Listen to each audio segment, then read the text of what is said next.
Tes. Tadi Yusuf Legur bilang kalau bisa semangat dikit dong bang. Kalau semangat harus berdiri nih. Boleh ya?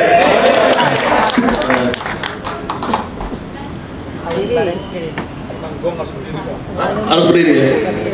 Terima kasih. Assalamualaikum warahmatullahi wabarakatuh. Saya ucapkan selamat kepada Bung Yusuf Legur dan teman-teman dari Brownies, Bro Anis. Nih saya pikir tadi nih browniesnya bisa dimakan. Enak kan brownies kan? Ya mudah-mudahan nih brownies itu ya menginspirasi untuk berkembang pesat. Posko pilihan rakyat ini ide dari Bung Tamsil Lindrong, saya ingat dari dulu. Selamat untuk Bung Tamsil ya pada launching hari ini. Insya Allah ini tanda-tanda kemenangan Anies semakin besar. Kepada moderator dan teman-teman pembicara yang ada di sini, kita akan bicara rekonstruksi Indonesia. Ya, di depan kita banyak tokoh-tokoh, ada Sang Alang di sini saya lihat, ada Bung Mojin, ada teman dari DPRD Bekasi, ya teman-teman lain juga di sini. Ya, saya bukan ingin memberitahu apa yang semua kita udah tahu tentang situasi yang ada selama ini. Ya, Sang Alang udah menyanyikan lebih jago lagi, udah dinyanyikan semua situasi yang ada sekarang. Nih hidup Sang Alang dong, ini berdiri dong. Ini Sang Alang nih banyak penggemarnya. Dan buat saya surprise dia datang kemari kan, saya pikir masih di Prabowo. Alhamdulillahirobbilalamin. Jadi kita bicara pertama ini soal kepemimpinan kan, karena di situ ada tokoh kita Anies. Yang kedua soal rekonstruksi atau perubahannya. Yang ketiga ini sebenarnya teman-teman mau ngapain nantinya kalau Anies menang atau kalah. Nah saya cerita ya, ini 2012. Supaya tahu, saya itu di penjara 2020. Teman saya itu menelepon salah satu orang paling berkuasa di Indonesia nih. Dia telepon, "Bang, kenapa lu tangkap Saganda? Kan ini zaman demokrasi." "Ah, tuh orang bandel," dia bilang. Jadi nangkap saya karena bandel. Ceritanya begini teman-teman sekalian. Saya tahun 2012 itu, saya di approach ya untuk pindah ke Singapura, menjadi komandan daripada pemenangan calon yang dulu saya belum tahu itu siapa. Dan saya digaji ratusan juta karena saya tuh punya lembaga namanya Sabang Merauke Circle. Orang ini melihat saya punya potensi untuk pertarungan presiden. Jadi di 2012 akhir itu, jadi saya bukan di penjara karena saya ecek-ecek, saya memilih. Jadi 2012 itu saya sesungguhnya itu adalah harusnya jadi direktur ya dari perusahaan yang memenangkan presiden Singapura. Ya, presiden Singapura waktu itu dia nomor urut 5 waktu kampanyenya, tapi kemudian ada perusahaan Polmark, political marketing, bukan yang punya EF. Ini punya skala nomor 3 di dunia, yang nomor 1 punyanya Google yang memenangkan Obama, yang kedua yang Hongaria punya yang memenangkan Merkel. Ini mumpung ada ahli sosial media Pak Mujib, ini saya boleh dicek. Yang ketiga itu yang memenangkan Tan, presiden Singapura. Ya, ini gak main-main. Saya itu bagian dari proyek itu untuk kerja sama mereka. Kantor saya di Singapura ya dengan gaji ratusan juta waktu itu.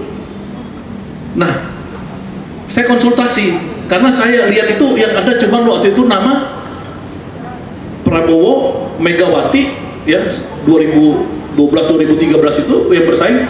2012 muncul nama Jokowi. Nah jadi saya lihat, oh ini pasti kemungkinan nih orang bakal dukung Jokowi, dan saya adalah ketua daripada tim yang paling mahal yang dibeli oleh orang bosnya, orang yang minta saya ini untuk memenangkan orang itu. Yang saya mungkin sekarang itu orang itu maksudnya Jokowi, karena yang minta saya ini adalah orang paling, saya katakan salah satu paling kaya di Indonesia. Saya diskusi sama teman saya ini cerita, kan lu kan pikiran lu bahwa semua presiden itu harus punya political ideologi, punya pemikiran. Kayak Anies ini punya pemikiran, dia sudah tulis pikirannya di Kompas, bukan orang lain yang nulis ya, tentang Sebira titik 2, meluruskan jalan meraih keadilan. Dia kemarin pidato di wawancara di televisi ABC News di Australia, dia punya pikiran. Nah ini orang nggak punya pikiran. Nah teman saya bilang, lu tahu nggak cerita di Sunda kan? Saya bilang, cerita apa si Cepot jadi raja. Ini saya harus kasih tahu cerita si Cepot jadi raja. Gimana ceritanya? Nah ini si Cepot kan, ini dulu disuruh ibunya jual ayam ke pasar. Nah, dia bawa ayam nih ke pasar si Cepot. Gluk-gluk-gluk, dia lihat rame-rame di kerajaan itu. Ada apa? Rupanya raja mau meninggal. Nah si Cepot karena kecil badannya, dia nusuk sampailah ke depan perbaringan raja itu. Nah raja kemudian bersabda, saudara-saudara semua rakyatku, pada hari ini saya titahkan kalau saya meninggal, yang akan menjadi raja adalah, maksudnya dia mau nunjuk anaknya, tangannya begini langsung meninggal, kena ke si Cepot. Si Cepot jadi raja. Badannya kurus ya? Badannya kurus Cepot. Langsung saya tanya teman saya, ujungnya negaranya gimana? Saya bilang, negaranya akhirnya bubar. Teman-teman sekalian, ketika si Cepot jadi raja, ya ini negara bubar. Konstruksi dari sebuah sistem sosial yang disebut sebagai negara itu tidak bisa dipimpin oleh orang yang tidak punya kualifikasi, tidak punya political ideal, tidak punya rencana-rencana besar membangun bangsanya untuk kepentingan kemakmuran bersama dan keadilan sosial. Ini yang nggak ada 10 tahun terakhir ini, 9 tahun terakhir. Nah saya memilih di oposisi, saya sudah 9 tahun. Ya, teman-teman mungkin nggak tahu 2016 sebenarnya saya harusnya di penjara juga sama Kiflan Zen dan Rahmawati dan lain-lain. Untungnya si Eko nggak datang nih, Eko Sanjaya dari ini yang WA saya kan kabur kan, lu mau ditangkap deh. Nah, waktu 212 saya sama Rahmawati setiap hari waktu itu rapat-rapat penggalangan. Nah di 2020 saya mendirikan sama Anton ini koalisi aksi menyelamatkan Indonesia. Sama Pak Gatot ada Bung Mojin dan ditangkap lah saya. Karena ini memang saya di zaman Soeharto juga saya udah 3 kali ditangkap dan dipenjara. Ya kan, saya pemimpin ITB dulu. Ya, zaman teman-teman saya itu Pramono Anung apa segala, ya Pram agak-agak kabur dikit lah gitu kan. Kita ditangkap, Pramnya kabur gitu. Itu tuh, ya kan, kabur. Ya kan? Nah, kembali ke kita ini, kita harus ketemu pemimpin. Pemimpin itu peristiwa kenabian dalam agama. Ya. Kalau bangsanya udah rusak, nah bangsa kita rusak, kita harus cari pemimpin yang dia dalam peristiwa kenabian itu, yang memang dia itu tidak bisa disogok. Itu dulu yang pertama. Ya, baru dia pinter. Kemudian dia punya track record. Nah, apa yang diperjuangkan oleh Bronis itu ada pada Anies. Saya tidak main-main, tidak ada kepentingan saya. Kalau saya mau puasa, mending di zaman Jokowi saya udah puasa, ya kan? Saya udah ditawarin berapa kali. 2017 saya ditawari ketemu Luhut Panjaitan oleh Ali Mukhtar Ngabalin, teman saya puluhan tahun. Ya, udah di depan pintunya Luhut, saya harusnya diangkat jadi juru bicara Presiden Jokowi 2017. Ya kan, saya nggak mau, ya kan? Jadi saya bukan Pramono Anung, teman kuliah saya udah telepon kan, lu masuk istana eselon 1, saya nggak mau. Jadi ini kita memilih aja. Nah, karena saya tahu itu di sana nggak beres tuh. Kenapa nggak beres? Karena tiap hari kekuasaan itu adalah untuk memperkaya diri. Kekuasaan itu untuk elit, pejabat, pesta pora. Nggak ada. Dulu ketutup, sekarang kebuka. Alhamdulillah kebuka sekarang. Dimulai dengan hal-hal yang di luar kekuasaan manusia. Ya saya ini sama Anton Edi udah di penjara, jadi kita kadang-kadang ya Allah nih gimana sih jalan keluarnya. Tiba-tiba Allah membuka aibnya Jenderal Sambo. Orang pikir nih oknum, nggak mungkin oknum, rame kok, ya kan? Terus Allah membuka lagi aib Teddy Minahasa, Jenderal pedagang narkoba. Waduh gawat. Allah membuka aib lagi hakim-hakim agung. Jadi apa? Jadi mafia kasus. Ditangkapin berapa hakim agung sekarang? Terakhir Allah membuka pajak di dunia ini yang paling kejam adalah kejahatan merampok uang-uang pajak rakyat. Ya, karena kita setiap hari beli Indomie, setiap hari beli susu, beli apa, semua tuh dipajak. Coba bandingkan Aqua, kita beli Aqua di warung Ucok, itu harganya paling 30.000 satu dos yang isi 48. Ketika kita masuk ke Indomaret itu jadi 45.000. Kenapa? Karena pajaknya kena semua di situ.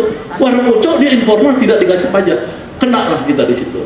Nah teman-teman sekalian, untuk Anies itulah yang saya bersaksi bahwa Brownies ini sudah pantas mendukung Anies Baswedan. Yang kedua kita perubahan apa? Ya saya banyak menulis, mungkin mudah-mudahan silakan teman-teman itu membaca tulisan saya, di googling aja Sagana Nainggolan, tulisan saya keluar semua. Pertama yang paling penting adalah bagaimana pikiran Anies itu meluruskan jalan untuk keadilan sosial. Ya, keadilan sosial itu. Orang bilang rakyat di Tanah Merah itu adalah penjahat karena mereka mengambil tanah negara, tanah pelumpang. Ya kita tanya, yang sebelahnya rakyat itu Agung Podomoro, Kelapa Gading dan lain-lain, kok bisa? Kok rakyat Tanah Merah dibilang penjahat, yang situ nggak jahat? Kan kita cuma gitu aja nanya, karena apa? Karena itu tanahnya sama, dulunya tanah kosong. Ya, waktu saya komisaris di pelabuhan Pelindo, saya pernah komisaris di pelabuhan Pelindo, itu saya tahu itu tanah itu sampai 1970-an itu semua tanah Pelindo. HPL-nya Pelabuhan Indonesia 2 sampai Kelapa Gading. Jadi semua datang ke sana itu sebenarnya main sulap menyulap hak itu. Nah kenapa orang kaya, konglomerat, penguasa tanah-tanah properti dianggap legal? Kenapa orang miskin yang hidup susah, hidup sempit-sempit dianggap sebagai penjahat? Ini yang kita harus bongkar. Jadi perjuangannya Yusuf Legur dan kawan-kawan dan kita semua bukan hanya Anies menang, tapi Anies menang untuk membuat rakyat jadi kaya, rakyat miskin jadi kaya. Tidak boleh kita itu berpikir untuk jadi pejabat-pejabatnya Anies, kawannya Anies mau jadi ikut jadi konglomerat dan lain-lain. Tidak, kita harus bilang sama Anies, Anies, kami mendukung Anda untuk membuat seluruh rakyat miskin menjadi kaya. Oh ini mau kosong, apakah bisa? Masih ada waktu nggak? 5 menit? 5 menit. Jadi gini, terus. Perusahaan apa yang paling kaya di dunia? Ada yang tahu nggak? Yang pernah tercatat di dunia? Namanya Vereniging Oost-Indisch Company. Boleh googling. Kalau saya ini salah, googling. Perusahaan apa yang pernah paling kaya di dunia? Namanya VOC. Vereniging Oost-Indisch India. Perusahaan Belanda di Hindia Belanda. Paling kaya di dunia. Sekian triliun dolar. Coba di googling, kasih tau sama saya. Paling kaya, coba. Ya, pokoknya dia paling kaya di dunia sampai ada siang ada saya. Kenapa dia bisa kaya? Karena dia menjajah Indonesia. Belanda itu 25% di bawah laut, Bu. Saya pernah menjadi penduduk Belanda, penduduk Rotterdam. Istri saya orang Belanda. Saya penduduk Rotterdam. Mereka kaya karena menjajah Indonesia. Jadi Indonesia ini sebenarnya membuat rakyatnya itu kaya raya, nggak ada masalah. Yang masalah ini pejabatnya pengen kaya sendiri, rakyatnya dibiarin miskin. Ini yang terjadi sekarang. Lihat orang baru eselon berapa itu yang kemarin, yang kepala kantor ini loh, pertanahan Jakarta Timur, istrinya di mana-mana, di Swiss, di apa segala masuk. Ini pajak Rafael Alun. Ini masa ada uang pejabat puluhan miliar masih eselon 3? Itu udah sinting, dan itu bukan individu, itu gerombolan rame, bukan oknum. Makanya saya bilang itu bukan oknum, ini sudah kejahatan sistematis dan terstruktur dari kerajaan Jokowi, dari rejim Jokowi ini. Ya ini udah kejahatan bersama. nanti bukan lagi semata-mata persoalan kecil-kecil, tapi bagaimana melakukan reformasi total. Elit-elit bangsa ini harus direvolusi, bukan mentalnya tapi akhlaknya. Revolusi akhlak, bukan revolusi mental. Itu sudah bohong. Revolusi mental Jokowi bohong. Semua sekarang elit-elit itu berpora-pora, berpesta pora. Nah, itu yang dilakukan Anies. Berat buat Anies. Jadi Yusuf Legur jangan main-main. Membuat begini ini dosa buat kita kalau kita tidak bisa mengontrol. Itu pertanyaan Teguh tadi, bolehkah saya mengkritik Anies? Boleh. Saya menulis, waktu Anies menulis di Kompas tentang Sebira, saya membuat tulisan Sebira atau Siberia. Boleh di Google, Siberia. Apa itu Sebira? Sebira itu adalah bagaimana Anies menjadikan pulau terpencil di Kepulauan Seribu menjadi makmur. Tapi saya bilang di dalam tulisan saya, yang kita butuhkan bukan hanya Sebira, tapi juga Siberia. Apa Siberia itu? Siberia itulah sebuah daerah di Uni Soviet yang bisa minus puluhan derajat minus, itu tempat penjahat-penjahat Soviet waktu itu dihancurkan, dimatikan di sana. 500.000 orang penjahat-penjahat Uni Soviet dibunuh di pulau Siberia, di Siberia itu. Jadi tugas kita adalah kalau berkuasa, kita tangkapin semua ini orang-orang penjahat-penjahat. Kita masukkan mereka ke penjara, ke pulau-pulau, buru pulau apa, kita kasih 30 nyamuk malaria yang banyak di sana. Kita harus balas ini, karena nggak boleh orang merampok tanpa ada hukuman. Itu bahaya. Bahaya itu. Nggak boleh. Bukan saya dendam atau apa. Tidak boleh kita tidak menghukum. Yang baik, yang memang dia itu kaya karena dia memang profesional, dia memang baik karena ini, dia kita bilang ya, memang nggak ada masalah. Yang kita bilang ini adalah menggunakan negara untuk memperkaya diri. Kita selidikin itu. Bagaimana anaknya Jokowi punya uang ratusan miliar? Diselidikin. Hanya dari jualan pisang. Pisang. Dari jualan apa, Bu? Pisang. Martabak. Mas, bagaimana menjual martabak bisa punya uang ratusan miliar? Nah, mungkin. Hah? Iya, makanya maksud saya. Jadi supremasi hukum dibenerin, birokrasi dibenerin, orang-orang yang lama yang jahat kita penjarakan semua. Ya. Tapi kita tidak melakukan itu, ya, dengan maksud kita itu di luar proses-proses demokrasi. Yang ini yang kesalahan daripada yang sekarang.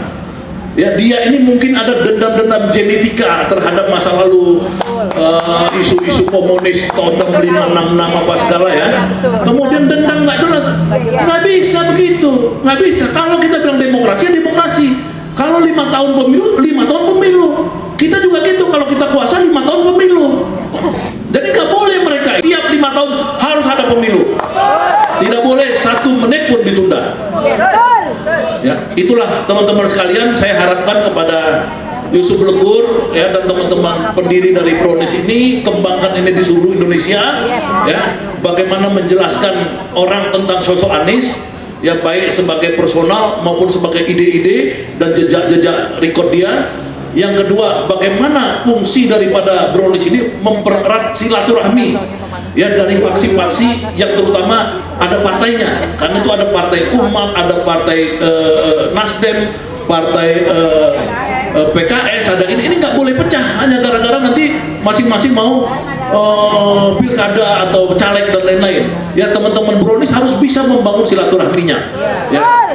Yang ketiga adalah kalau Anies berkuasa, kita jangan langsung kita itu pengen A pengen B dulu, tapi yang paling penting buat saya adalah idenya dulu. Ini harus dijalankan. Contoh, kasih tanah untuk semua orang miskin.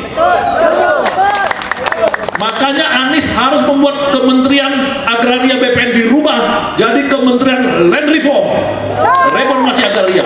Nah, itu misalnya.